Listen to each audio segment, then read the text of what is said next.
교재 1485페이지 보시면 사사시대의 결과가 나옵니다. 그것이 사사기 2장 16절로부터 3장 6절까지 나오는데요.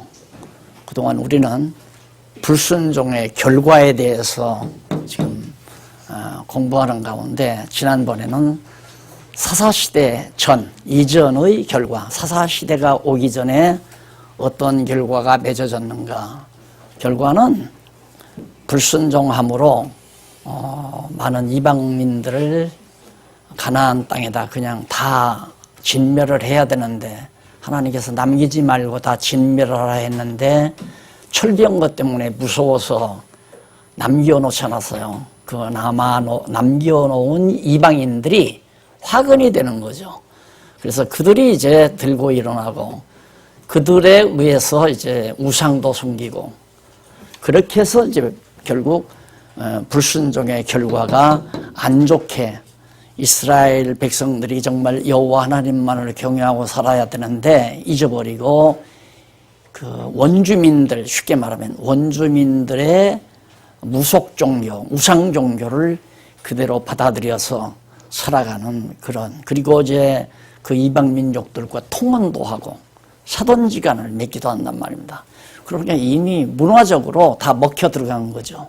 전부가 다. 그러다 보니까 이제 사사시대의 결과에 대해서 결론적으로 얘기해줘요. 이 2장 16절로부터 3장 6절은 작은 부분이 아니라 사사기 전체, 이 사사시대 전체 내용을 요약 정리해서 서론적으로 얘기해 주는 겁니다. 그러니까 사사시대가 오기 이전에 어떤 결과가 맺어졌는가, 그 이전의 결과를, 이 이후의 모든 결과를 다 말하는 거예요. 그래서 사사를 세워주었을 때는 이방인들을 멸하고 승리를 해서 여호와 하나님 경외하다가도 그냥 또 우상을 섬기기도 하고 이방신을 섬기기도 하고, 그러면 울고 불고 또 난리를 치면 하나님께서 긍휼히 여겨서 또 그들을 사사를 세워서 구원해주고, 이런 내용들을 종합적으로 선적으로 말씀해주는 내용이 2장 16절로부터 3장 6절까지다. 그러니까 이 내용은 사사시대 전의 결과, 사사시대가 오기 이전의 결과와, 이것은 사사시대는 지금 여기 나오잖아요. 온니엘로부터 그 이후에 12사사가 올 때 모든 과정을 전부 다 설명하는 거다. 그러니까 요 부분만 우리들이 잘 알면 아하, 이 나머지 내용의 핵심이 뭐라는 걸 깨달아 알 수 있죠. 그러니까 책을 많이 보다가 보면 책의 서론만, 그 책의 서론만 보아도 이 책에서 무엇을 어떻게 말하려고 하는 거구나 하는 걸 짐작을 하잖아요. 그 책 같은 책을 말하는 겁니다. 책 같지도 않은 책은 뭔 소리 하는지 그냥 늘어놓기만 하고 정리가 안 되지만은, 책과 같은 책은 서론을 보면 그 본론 내용을 짐작할 수 있는 거예요. 그러니까 아주 중요한 내용이죠. 이 내용 자체가. 나머지 이제 사사시대가 펼쳐지잖아요. 언약자손들을 시험하는데 사사시대의 전반기의 시험이 있고 후반기의 시험이 나와요. 전반기의 시험이 9장까지 나오고 후반부의 시험이 이제 10장 이하로부터 나오는 거거든요.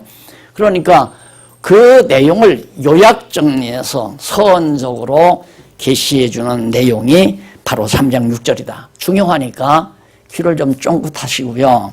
2장 16절로 17절을 보면 사사를 세워서 건지어 주어도, 이방인들에게 완전히 다 먹혀 들어갔는데 하나님께서 사사를 세워서 건져 주어요. 구원해 주어요.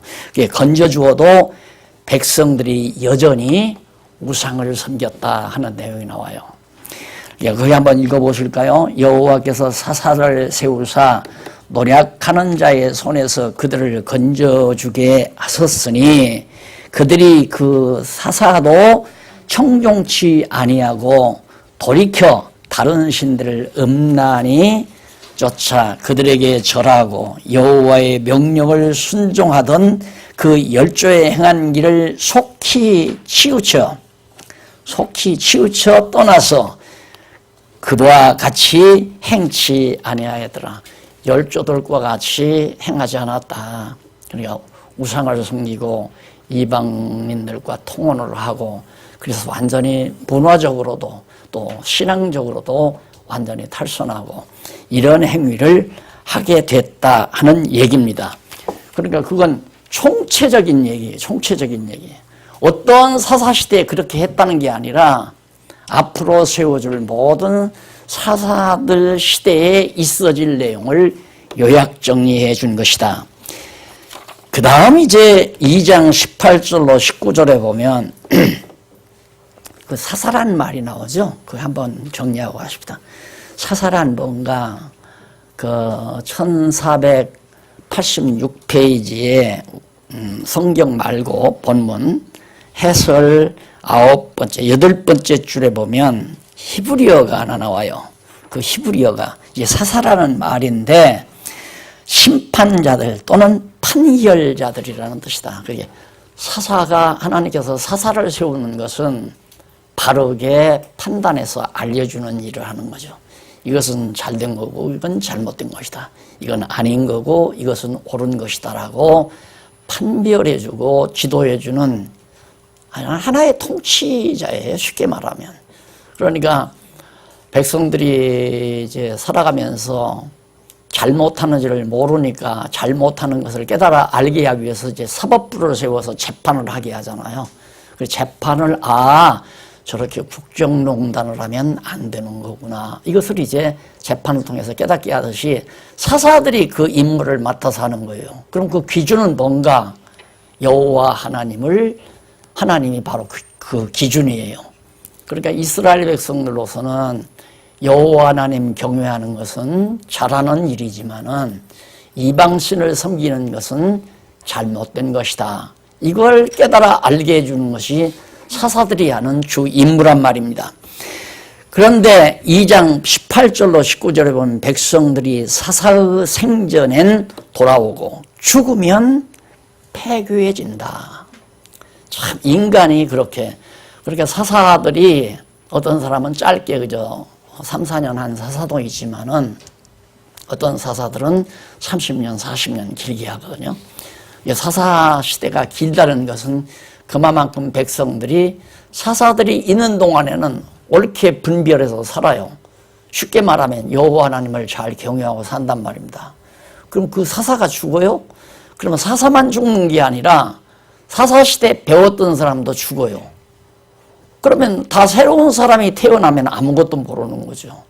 그러니까 그 시대의 문화적 환경을 따를 수밖에 없는 거예요.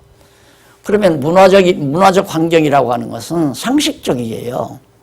쉽게 말하면 우상 종교가 왜 생기느냐? 인간은 나약하잖아요. 인간은 나약하기 때문에 자연의 힘에 비하면 한없이 나약하다 말입니다.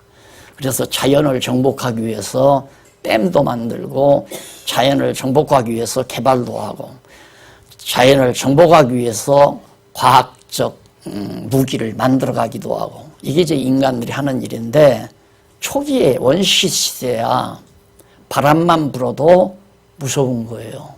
비만 많이 와도 무서운. 그게 하늘이 그렇게 한다고 해서 천신을 믿잖아요. 태양신도 믿고. 그렇게 태양이 구름에 가리워지면 막 비가 오니까 홍수가 나서 가족이 다 죽고 다 파멸을 다 파괴되고 이러니까 태양신을 그래서 섬기게 되는 거야. 저 태양이 조화를 부린다 해서.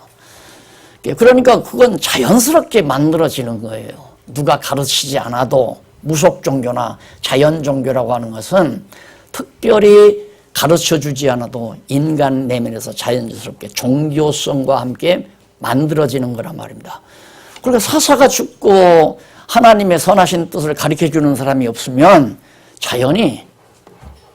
자연스러운 인간의 종교심에 의한 무속 종교가 나올 수밖에 없죠. 우상 종교라는 것이. 그래서 이제 사사가 죽은 다음에는 사사에게 교육받은 사람도 같이 죽고 그 후대들이 태어나서 다시 또 우상을 섬기곤 하는 거예요. 자, 이런 걸 보면 오늘 우리 교회가 이 세상에 존립하면서 가장 중요한 일이 뭐냐면 진리 전승이거든요. 진리를 지키는 것은 나 혼자만 나는 절대 유혹한다 하고 나는 진리 지키고 산다. 나 죽으면 끝나요. 전승을 해야죠. 전승은 나보다 어린 자에게 해야 되겠죠. 그래야 다음 세대에 또 전승이 되니까. 그게 안 된단 말입니다. 그 사사시대에 그게 그래서 사사가 있을 때는 여호와를 잘 경외하고 살다가 사사가 없으면 인간들이 자기 소견에 옳은 대로 그냥 다 사는 거예요. 그러다 보니까 인본주의가 싹트게 되고 인간 중심의 사회가 만들어지게 돼서 하나님을 거부하게 되고 하나님을 멀리하게 되고 그래서 이렇게 정말 말씀을 통하여 옳고 그름을 판별하는 사사가 죽은 다음에 다 폐교해지더라. 이런 걸 보면 우리도 그렇잖아요. 만약에 초대교회 시대에 성령이 오셔서 바울이나 베드로나 사도들을 통하여 성경을 기록해 놓지 않았다면 지금 2000년 지나오는 동안 누가 우리에게 뭘 전해줬겠어요? 그렇잖아요. 2000년 지나오는 동안 성경이 제대로 처음에 초기에는 성경 전체가 한 권으로 묶어지지 않았기 때문에 인간들이 자기 좋은 대로 전부 교회를 변질시켜 놨잖아요. 그 대표적인 존재가 로만 가톨릭이죠. 그건 우리가 너무 잘 알잖아요. 그래서 늦게나마 아니다 성경이다 하고 성경 권위를 내세워서 종교개혁을 일으켰지만 성경이 무엇인지를 또 잘 몰라요. 성경의 뜻을 파악하지를 못했어요. 그러다 보니까 오늘 신문에도 보니까 다시 로만 가톨릭으로 다 돌아갔다. 한국교회가 다 비슷하다. 형님 동생하고 살잖아요 지금. 그러니 오늘 이 시간이 얼마나 우리에게 중요하다는 걸 알 수 있겠죠. 물론 나보다 연세 많으신 권사님도 계시지만은 아직 나보다 연세가 적은 젊은이들이 많기 때문에 목소리를 낼 수 있는 날까지는 어느 것이 하나님이 기뻐하시는 뜻이라고 성경에 기록됐는가를 말하지 않을 수가 없는 거죠. 그래야 이게 전승이 되니까. 그래서 지키는 것도 중요하지만 전승하는 것이 전승하는 것도 중요하다. 왜? 지키는 건 당대지만은 전승하는 것은 오랜 세월 진리가 유지될 수 있기 때문입니다. 이게 반드시 가르쳐야 된다. 가르칠 사람 없어서 난 못 가르쳐요. 거짓말이에요. 동생 없나요? 조카는 없어요? 아들, 딸은 없나요? 가르칠 사람이 없다는 건 새빨간 거짓말이에요. 남편도 가르칠 수 있어요. 여보 오늘 차 한잔 하지. 나 커피 한잔 마시고 싶어. 차 한잔 사줘 하고 커피숍으로 딱 안내면 이 여자가 갑자기 왜 그래. 심각하게 나 당신하고 수십 년 살아왔는데 그동안 안 맞는 것이 많아서도 참고 살아와서 그 이유는 내가 성경을 알았기 때문이야. 그러면서 말을 꺼내면서 남편에게도 성경 가르칠 수 있는 기회를 만들 수 있잖아요. 그렇게 살아가자는 거예요. 사사시대에 그 일을 못하니까 사사가 죽으면 백성도 다 죽고 또 다시 우상종교로 타락해버리고 그래서 2장 20절로 21절에 보면 죄송합니다. 하나 더. 거기 보면 18절로 19절 보면 백성들이 사사의 생전에는 돌아오고 죽으면 폐교했다라는 말씀 가운데 어떤 내용이 나오느냐면 18절에 나와요. 18절 끝부분에 보면 돌이키셨음이로언을 뜻을 돌이키셨음이오늘 이란 말이 나와요. 여호와께서 뜻을 돌이켰다. 그러니까 괴롭게 함으로 받아 슬피 부르짖고 이스라엘 백성들이 막 하나님께서 이제 진노하시면 재앙이 임하잖아요.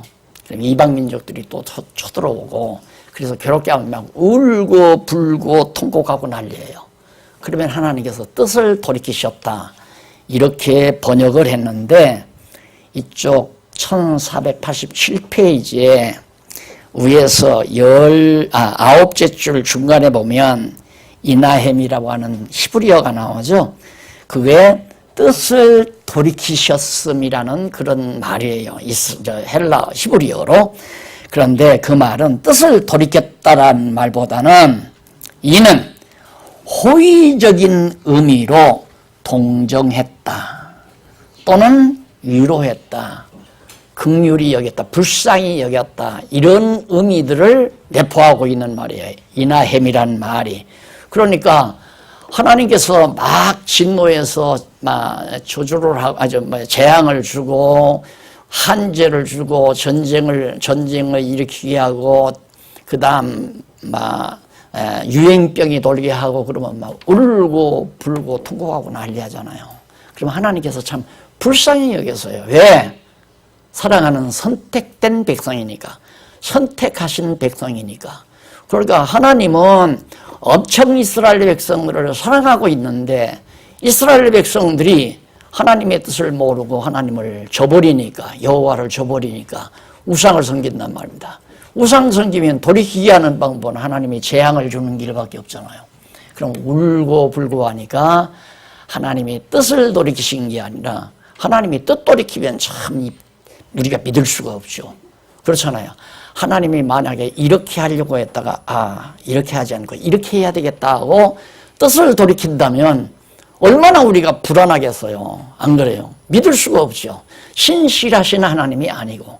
그렇기 때문에 뜻을 돌이켰다고 번역하지 말고 하나님께서 자기 백성에게 긍휼을 베풀었다. 정말 동정심을 발휘하셨다. 왜? 사랑하기 때문에. 그러니까 뜻 돌이킨 건 아니에요. 사랑은 변함이 없어요. 여전히 사랑은. 부모가 어린 자녀를 때릴 때 자식에 대한 사랑이 변하는 건 아니잖아요.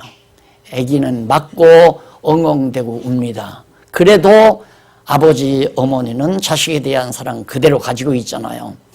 그래 사랑하기 때문에 매를 5대 때리려다가도 2대만 때릴 수도 있고 1대만 때릴 수도 있고, 매를 때리려다가 엄마 잘못했어요 하면 매를 안 대고 품에 안아주기도 하고, 이런 과정을 설명하기 위해서 동정했다라고 표시를 해야 하는데 뜻을 돌이켰다고 해놓고는 이게 이제 신학적인 문제예요. 봐라, 하나님은 뜻을 돌이킬 수도 있다. 너를 구원하려고 했다가도 영 못돼 먹으면 너를 영원한 지옥으로 보낼 수도 있는 분이다. 그래서 소위 신인합력설을 말하는 신학자들이 생기는 거예요. 그런 신학을 엄청난 돈을 들여서 수십 년 동안 해외까지 가서 공부하고 오는 이런 잘못된 일들이 우리 신학계에 많이 있었단 말입니다. 그러니까 이건 잘못된 번역이에요. 그리고 이제 2장 20절로 23절에 보면 순종을 시험하시려고 열국을 남겨 놓았다고 말씀하십니다. 자, 하나님께서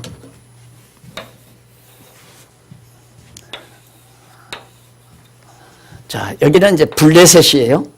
모압, 암몬, 이게 다 정복됐지만은 아람, 아수르, 바빌론, 뭐 이런 나라들, 뭐 주변에 애굽, 에돔, 주변에 여기가 이제 이스라엘 백성들이 여기서 사는데, 이게 이스라엘 자손들이 살아가는데 주변 돌아가면서 전부 열국들을, 이런 나라들을 왜 남겨놨는가? 시험하시려고. 시험이라고 하는 것은 뭐냐면 선생님이 알고 싶어서 시험하는 게 아니라 학생으로 하여금 알게 하려고 시험을 보는 겁니다. 선생님이 알려고 시험 보는 것이 아니고, 우리 인간 세계에는 선생님이 학생들의 실력을 알아서 석차를 매기려고 시험을 보지만은 진짜 시험은 학생으로 하여금 실력이 향상되도록 하기 위해서 시험을 봐야 되는 거란 말입니다. 그러니까 하나님께서도 당신의 백성들을 시험하시는 것은 백성들의 신앙이 성장하게 하시려고 시험을 보는 거라면 시험을 하시는 거다. 그러니까 하나님은 시험을 주셔가지고 시험의 답안지를 깨달아 알게 하시려는 것이 하나님의 시험의 목적이에요. 그래서 저들이 순종을 하는가 안 하는가를 시험하려고가 아니라 순종하게 하시려는 거죠. 순종을 하게 하시려고 열국을 남겨놓았다. 이런 모든 나라들을. 왜? 순종을 안 하면 이 열국들로 하여금 치게 만들고 때리게 만든다 이 말이에요. 쳐들어오게 만들고. 순종하면 이들이 다 물러가게 만들고. 그래서 평안하게 만든단 말이에요. 이걸 경험을 통해서, 이러한 경험을 통해서 이스라엘 백성들은 우리가 하나님을 순종하고 사는 것이 가장 지혜로운 삶이로구나 라는 것을 깨달아 알게 하기 위한 거란 말입니다. 그러니까 아버지가 탕자를 내보내요. 탕자가 아버지 나 따로 살래요. 나 혼자 내 마음대로 한번 살아고 싶어요. 돈 주세요. 했을 때 아버지는 서슴없이 돈을 내주죠. 왜? 시험하려고. 그 시험은 무슨 시험인가? 저놈이 나를 떠나서 정말 돼지우리까지 가가지고 살면서 아버지 집에서 살 때가 가장 편안하고 행복했구나 이걸 깨달아 알기 위해서. 그런데 우리 인간은 비교 감각이 없이는 완전한 인식이 불가능해요. 철학에서도 인식론이 문제가 되죠. 어떻게 진리를 인식할 거냐인데 하나님께서는 우리에게 진리를 인식시키는 방법이 찬 것과 뜨거운 것을 같이 경험하게 만들어요. 괴로운 것과 행복한 것을, 즐거운 것을 같이 경험하게 만들어요. 그래서 어느 것이 좋고 어느 것이 나쁘다는 것을 정확하게 깨달아 알게 하는 거란 말입니다. 그래서 인식하는 거거든요. 그러니까 이 탕자가 아버지 집에서만 살 때는 이보다 더 어떻게 행복한 삶이 없을까? 내 맘대로 하면 얼마나 행복할까? 이렇게 착각을 하는 거죠. 그러니까 하나님께서 시험을 주는 거예요. 나가봐라. 그럼 나가서 네 멋대로 한번 살아봐라. 살아보니까 돼지우리까지 갔잖아요. 그때야 깨달음이 와요. 돼지우리의 삶과 아버지 집에서의 삶은 천국과 지옥이란 말입니다. 그래서 순종하게 하려는 거예요. 결국 하나님께서 이 모든 이방 나라들, 그러니까 오늘 우리 현실도 마찬가지예요. 우리 현실, 일본도 우리를 위안한 국가가 아니잖아요. 역시 또 북한도 그렇고 소련도 그렇고 그 다음 중국도 그렇고 전부 우리 편이 아니에요. 따지고 보면 어떤 의미에서는 미국조차도 우리 편이라고 볼 수가 없어요. 당신들의 이득을 위해서, 미국의 이득을 위해서 우리를 다 정말 편으로 끌어들인 것이지, 정말 우리 대한민국을 위해서 우리를 끌어들이는 것은 세상 정치에서는 있을 수가 없는 거예요. 그것이 다 속국을 만들어서 제국주의를 실현해가는 원리가 거기 있잖아요. 내가 칫솔을 하나 만들었는데 내가 팔아먹을 장소가 있어야 되는데 그게 다 속국들이 내 물건을 사줄 수 있으니까 다 그렇게 하는 거란 말입니다. 그러면 왜 하나님께서는 우리 주변에 이렇게 강대한 세력, 엊그저께 명견말리 강의하는 미국 사람 와서 강의하는데 자칫 잘못하면 남한은 고립된다. 남한은 고립된다. 와, 막 유라시아로 막 도로가 저 위로 소련 쪽으로 뚫리고 중국 쪽으로 뚫리고 동남아 쪽으로 해서 유럽으로 막 바로 직통으로 도로가 다 이어져요. 그런데 어디서 끝내냐면 평양에서 딱 끝나는 거예요. 그럼 우리가 서울에서 평양으로 통과가 돼야 되는데 그거 통하지 않으면 완전히 고립되는 거죠. 바다고. 그러면 해저 터널 뚫고 나갈 수밖에 없는 건데, 자, 이래서 사실 우리나라가 여러분 지금 막 하도 무뎌졌어요. 막 북한이 쳐들어온다, 뭐 전쟁 난다 해도 안 나니까 이것도 이제 그냥 지나갈 거야. 다 무뎌져서 그러지만 사실 상황을 보면 불안하거든요. 그럼 하나님께서 왜 이걸 남겨놓았나? 다 대답은 나오잖아요. 그래 지난번 그 대한예수교 장로회 연합회에서 그 8.15 기념 국가 기도회를 한다고 날들어 격려설을 하래요. 그래서 경례사는 길면 박수가 안 나오잖아요. 경례사는 짧게 핵심을 전해야 박수가 나오죠. 그때도 한 얘기지만 이스라엘 백성들에게 애굽에서 해방을 준 이유는 여호와 하나님을 깨달아 알게 하려고 그런 거다. 모세가 다 끌고 나와서 가나안 땅 들어가기 전에 모세가 백성 여호와께서 모세를 통해 격려할 때 너희 지나간 일들을 생각해 봐라. 애굽에서 종살이, 홍해바다 건너 광야 40년 모압 암몬 정복해서 여기 지금 모압 평지 여기에 와 있는데 이 과거 지나간 일들을 생각해 보라. 이런 일을 역사하신 신이 누가 있더냐? 여호와 외에는 아무도 없다. 그러니까 하나님께서 이렇게 역사를 섭리하신 것은 오직 여호와 한 분뿐임을 깨달아 알게 하려고 그런 것이다. 36년 동안 매정치하에 살던 우리를 왜 해방의 기쁨을 맞게 했을까요?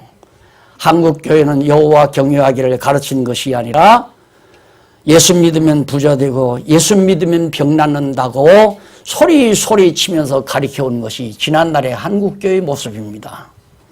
여호와 경외하기를 가르치는 것이 한국교회의 당연한 임무가 아닐까 했더니만 박수가 나오더라니까. 네, 맞아요. 나는 지금 상황적으로 볼 때는 참 어떻게 엄나달 수 없는 우리 현실이에요. 왜? 순종하는가를 깨달아 알게 하시려고 하나님께서 이방 여러 나라들을 내가 남겨온다. 완전히 다 전부 포위했잖아요. 그래서 나 약할 때 그리스도가 강하다고 우리가 이런 상황에서 미국만도 믿을 수도 없고 일본도 믿을 수도 없고 소련도 중국도 아무도 믿을 수가 없잖아요. 실제로 어느 나라도 다 마찬가지예요. 어느 나라도. 이런 상황에서 정말 오늘 우리가 여호와 하나님을 경외하며 사는 신앙으로 다시 돌아간다고 하는 것은 하나님의 사랑과 은총을 받을 수 있는 유일한 하나의 길이라는 사실을 우리가 깨달을 수가 있죠. 그래서 순종을 시험하려고 열국을 남겨놓았다는 사실을 말하면서 3장 1절로 6절 넘어갑니다. 백성들이 남겨놓은 이방인과 통문하고 우상을 섬깁니다. 하나님이 이렇게 다 매를 준비하는 몽둥이도 준비하고 회초리도 준비하고 모든 것 다 준비해 놨는데 백성들은 여전히 깨닫지 못하고 이방인과 통혼, 이건 결정타죠. 이방인과 사돈을 맺으면 문화가 섞어져 버리고 말잖아요. 문화가 섞어져 버려요. 그래서 사실 오늘날 우리가 과거만 해도 백이민족이라고 자랑을 했는데 백의민족, 단일민족이 했는데 이제는 단일민족이 아니에요. 다민족이죠. 다민족. 다 섞어져 버려요. 세계 문화가 한 덩어리로 이제 만들어져 간다. 그러면 세력이 더 커지잖아요. 그러니까 자연히 기독교는 위축될 수밖에 없죠. 여호와 하나님은 눈으로 보이지 아니하고. 그래서 여호와 하나님 경외하고 사는 삶은 점점 침체되어져 가고 인간들의 상식에 따라서 살아가는 세속 문명은 점점 발달하게 되고 이것이 오늘 우리가 살아가고 있는 현실이라는 면에서 오늘 우리가 이렇게 몸부림치며 아우성치는 것은 얼마나 의미가 있는 일인가. 마치 광야에 세리요한이 나타나서 천국 왔다고 고함치던 세리요한의 심정처럼 이렇게 캄캄한 현실 속에 그래도 여호와 경외하기를 배워야 한다고 외치는 오늘 우리들의 이 모임이야말로 다음 세대의 빛이 될 수 있다는 확신에서 우리는 정말 멎을 수가 없다는 얘기죠. 확신해서 정말 우리의 삶이 좀 더 여호와 중심의 삶으로 나아가야 된다 하는 그런 생각을 가지게 됩니다. 그 다음에 이제 넘어가서 제2절 여기 나오잖아요. 사사시대 결과가 나와서요.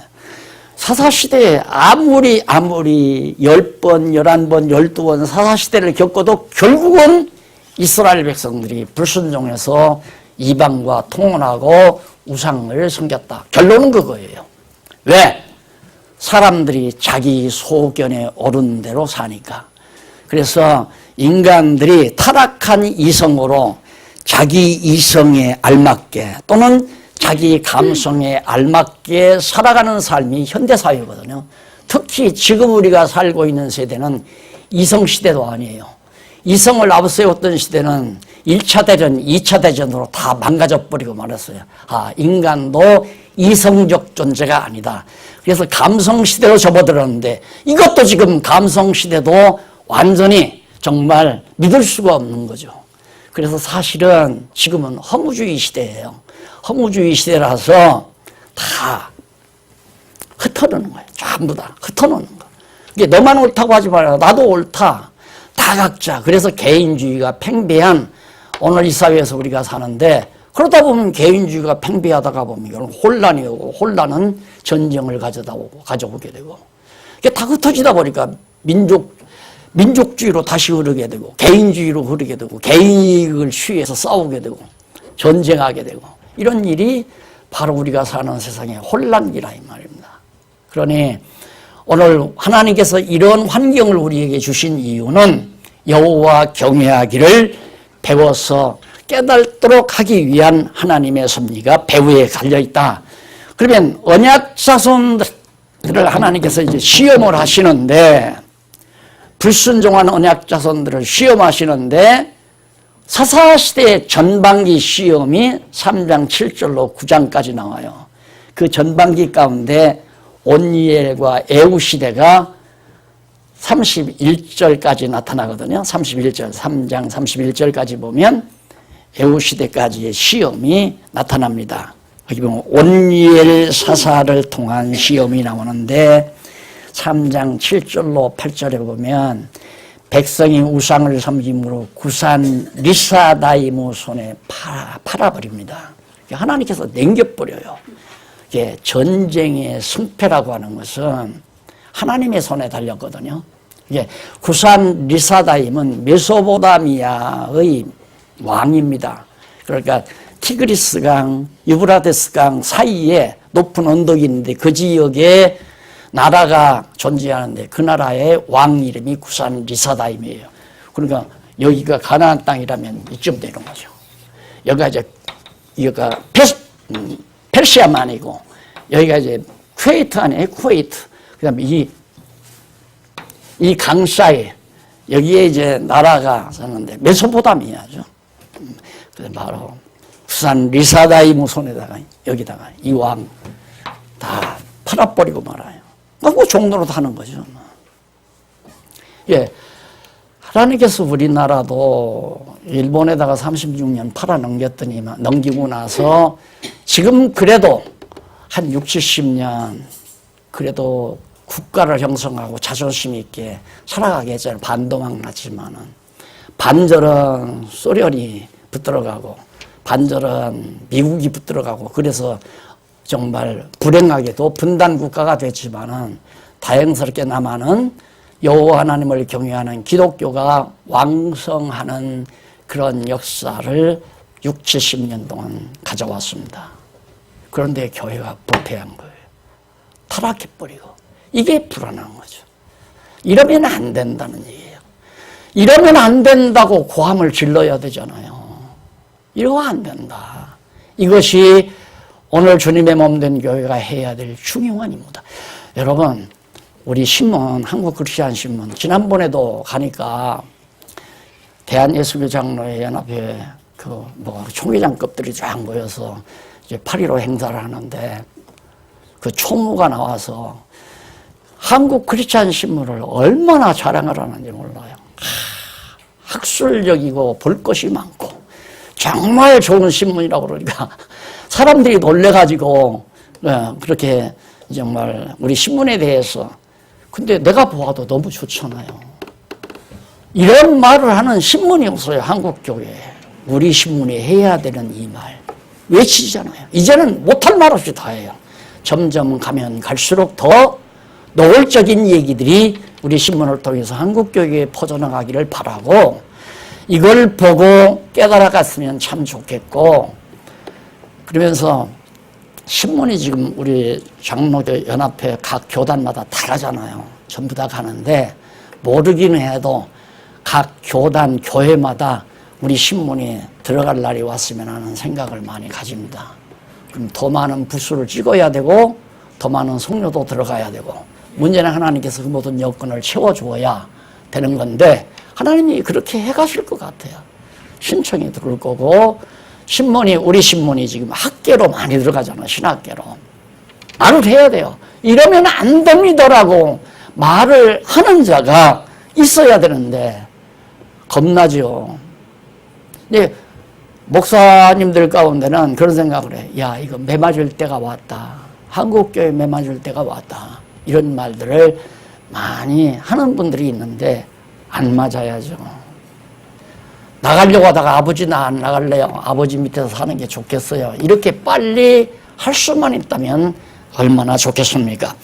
그래서 온니엘 사사를 통해서 시험하는데 구산 리사다임 메소포타미아 왕에게 붙여버리고 말았어요. 종로로 타라고. 그렇게 노예 노릇하는 거죠. 그러면 노예 노릇만 시키는가? 아니에요. 거기서 또 벗어나게도 해요. 백성이 여호와께 구함으로 온니엘을 사사로 세웠습니다. 야, 백성들이 이제 막 노예 노릇하고 고통스러우니까 하나님께 구할 거 아니에요. 막 울고 불고 통곡하고. 그러니까 하나님께서 온니엘이라고 하는 첫 번째 사사를 하나님이 보내줍니다. 사사로 세워줘요. 그럼 그 다음 10절로부터 11절을 보면 온니엘이 대적을 치고 땅이 태평한 지 40년에 온니엘이 죽어요. 한 80년 동안 좀 살지. 그래서 여러분 누가 뭐라고 해도 우리 대한민국의 이 남한 땅 이게 전쟁이 일어나도 벌써 일어났을 거예요.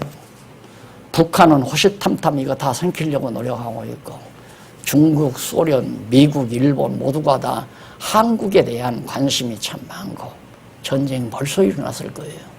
70년 동안 큰 전쟁 없이 대란은 들어 있었어도 다 지났잖아요. 왜?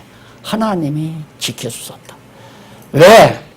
그래도 어줍지 않은 교회지만은 주님의 몸 된 교회가 이 땅에 자리 잡고 세계사에서 유례를 볼 수 없는 눈부신 성장이 한국교회에 주어졌단 말입니다. 그 이유는 하나님께서 우리를 시험하시려는 거죠. 자, 그런데 근래에 와서 너무너무 교회가 부패하고 타락하다 보니까 정말 하나님의 진노의 채찍이 우리에게 주어지면 어떻거나 하는 그런 생각을 가지지 않을 수 없는 것이 오늘의 우리 현실이라는 건 누구나 다 알고 있습니다. 그래서 개혁을 서두르는 거예요. 한국교회 개혁돼야 된다. 안 된다 이대로는. 오늘 신문 제1면 기사에 나오잖아요. 이제 구체적으로 밝혀라. 행동을 해라. 고치는 행위가 구체적으로 나와야 된다. 안 고치고 그대로 있으면서 안 된다 하면 무슨 필요가 있느냐 이 말이에요. 각성하는 분들이 요즘에 점점 늘어난다는 것은 한국교회의 소망이고 이 나라의 소망이 아닐 수 없다고 그렇게 생각을 합니다.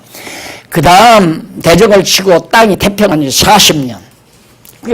온니엘 사사가 옳고 그런 것, 우상 섬기는 것은 잘못이다. 애굽 땅 종되었던 집에서 인도하여내신 여호와 하나님을 경외하는 것이 올바른 일이다라고 가르쳐 주니까 백성들이 깨닫고 다 돌아오니까 나라가 40년 동안 편안하게 태평하게. 자, 이래서 결국 온니엘 시대에 아름다운 결과가 맺어져. 근데 바로 이어서 에훗과 삼갈 온니엘, 에훗, 삼갈 시대. 여기 삼갈이 빠졌네. 삼갈 시대, 에훗과 삼갈 시대에 있었던 일인데 12절로 14절에 보면 3장 백성의 악행으로 여호와께서 모압 왕을 섬기게 만듭니다. 자, 여기 모압 땅 점령했잖아요. 모압. 여기 가나안 땅 들어갈 때 이게 다 점령했던 땅이거든요.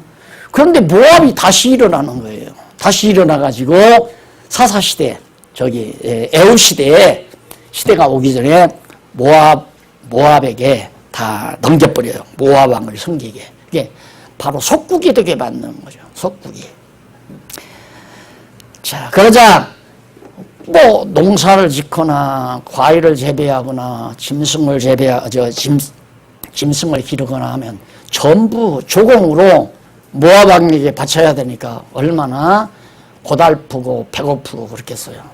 그래서 백성이 하나님께 부르짖음에 여호와께서 구원자 에훗을 보내요. 이것이 반복이에요. 아까 서문에서 우리가 배웠듯이 사사를 보내면 평안하다가 사사가 죽으면 다시 이방민족에게 팔아버리거나 이방민족이 와서 점령하거나 이방왕을 섬기게 하거나.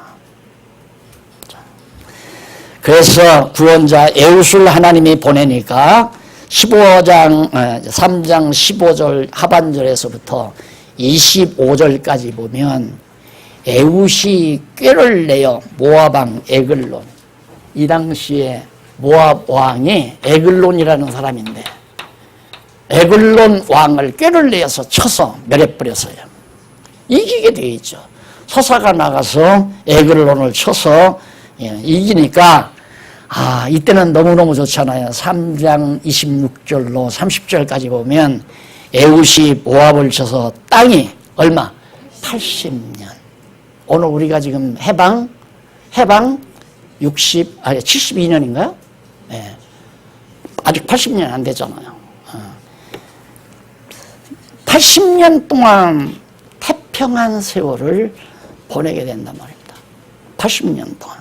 이렇게 해서 결국 에훗 시대에 이스라엘 백성들이 편안하게 에훗 사사 시대에 살았다는 사실이 확인이 되죠.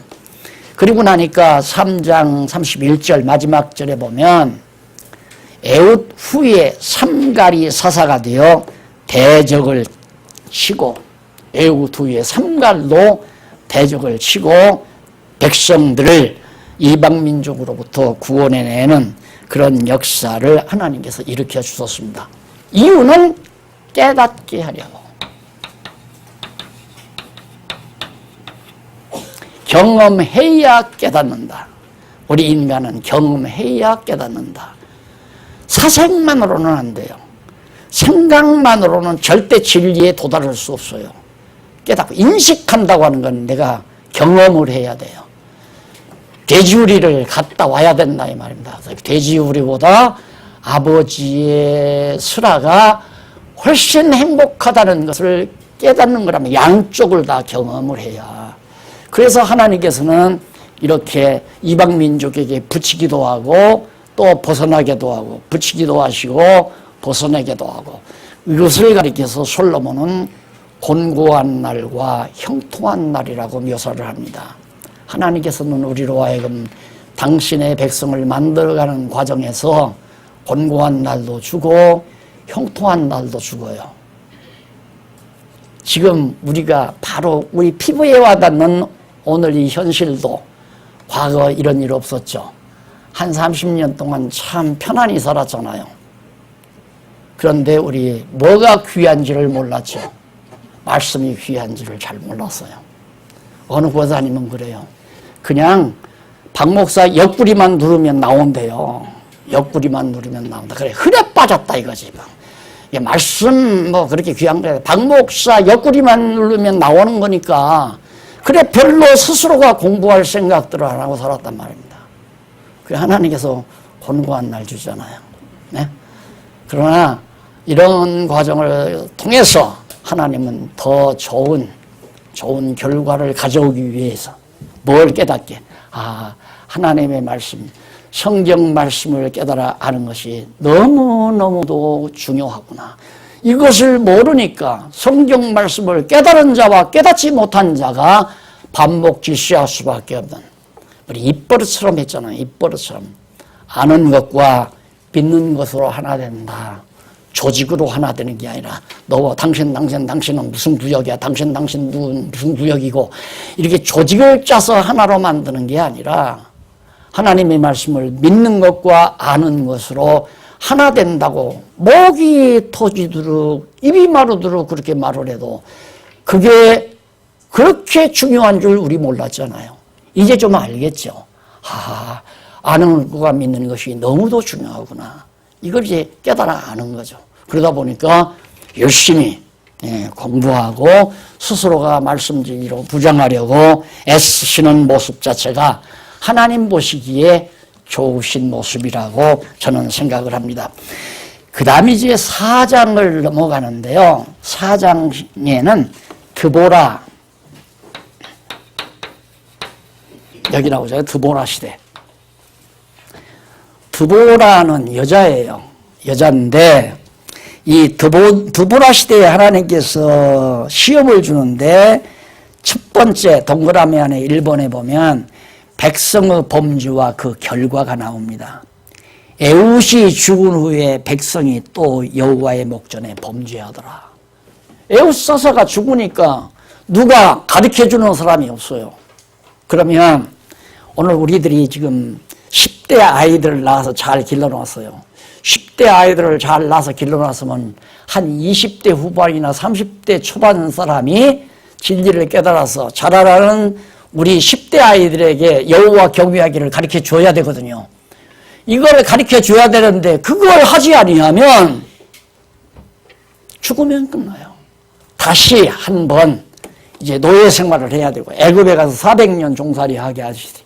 때로는 바벨론에 붙이고 때로는 메소포타미아에게 붙이고 부산 일사다임 왕에게 사로잡히게 만들고 이렇게 해서 여호와 경외하기를 배우게 하는 그런 고달픈 고통 많은 곤고한 역사가 우리 자녀들 세대에도 있을 수밖에 없다.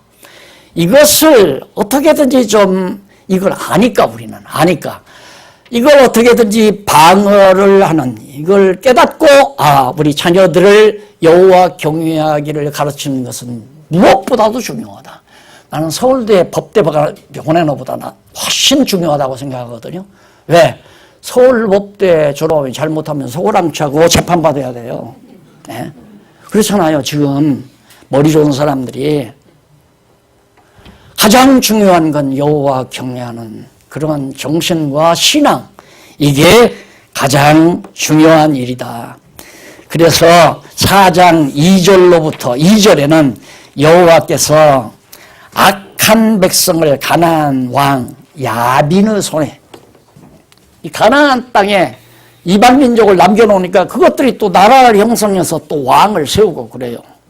그렇게 섞어진 거죠.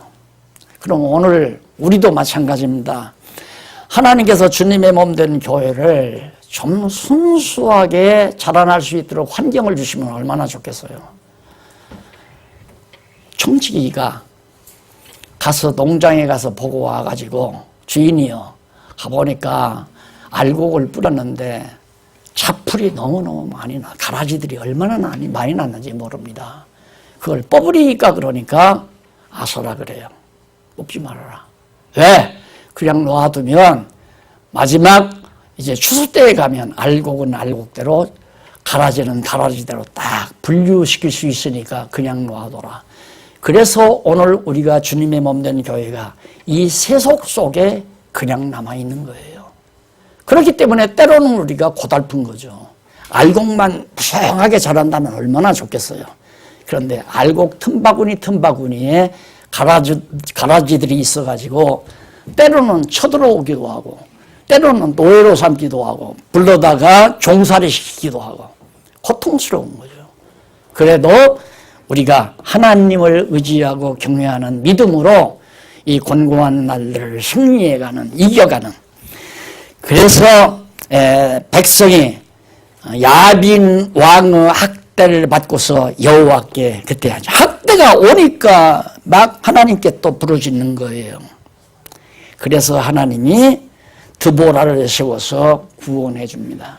그래서 드보라 시대가 이루어지는 거죠. 드보라 사사를 세웠는데 4절로 10절에 보면 여선지 드보라 사사가 바락과 함께 대적을 치러 나갑니다. 자, 드보라가 바락과 함께 대적을 치러 아까 야빈왕이라고 그랬죠? 야빈왕을 치러 이제 나갔는데 나가가지고 어떻게 했는가? 4장 11절에 보니까 넘어가서 15장 1505페이지에 나옵니다. 호바브 자손 중 헤멜이 게데스 부근에 장막을 쳐요.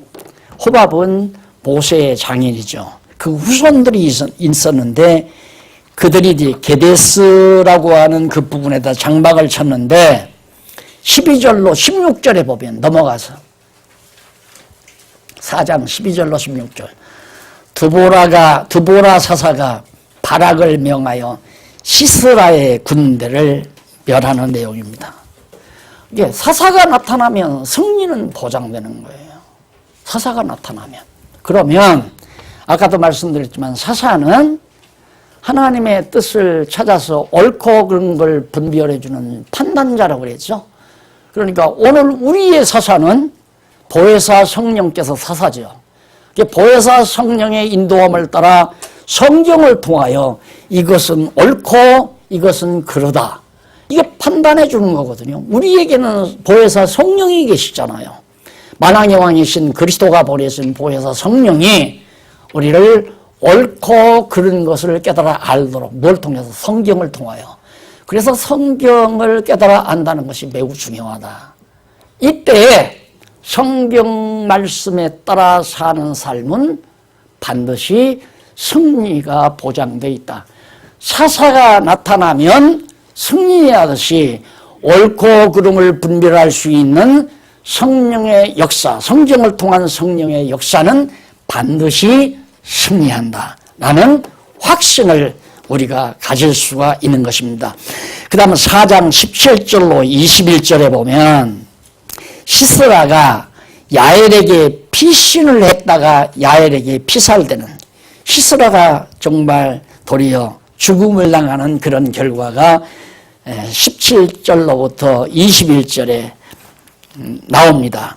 그러니까 야엘이 시스라를 죽이려고 했는데 시스라가 결국에는 피신을 했다가 야엘에게 피살됨으로 4장 22절로 24절에 보면 하나님께서 백성으로 가나안 왕 야빈을 진멸케 하는 그런 내용이 나와요. 가나안 왕을 완전히 진멸해버리는 그런 역사가 나오므로 결국은 드보라와 바락 노래가 5장에 나타납니다. 자, 그러니까 결국 승리한 거죠. 드보라는 완전히 승리해서 백성들을 구원한 역사가 나오는데 드보라와 바락이 어떻게 하나님을 찬양했는가 다음 시간에 우리가 살펴보도록 하고 오늘 강의 여기서 깨닫게 하려 한다. 사사시대에는 인간이 자기 소견에 옳은 대로 살면 안 된다는 것을 깨닫게 하려, 그리고 여호와 하나님의 선하신 뜻을 기억하며 경외하고 살아야 된다는 것을 깨달아 알게 하시려는 것이 사사기가 주는 핵심 교훈이라는 것을 전해드리면서 오늘 강의 마무리합니다. 기도하십시다. 자비하신 아버지 하나님, 우리는 시시때때로 내 소견에 옳은 대로 살고 싶어 합니다. 어리석다는 것을 깨달아 알게 하시옵소서. 여호와 경외하는 믿음으로 승리하게 하시옵소서. 예수님 이름으로 기도드립니다. 아멘.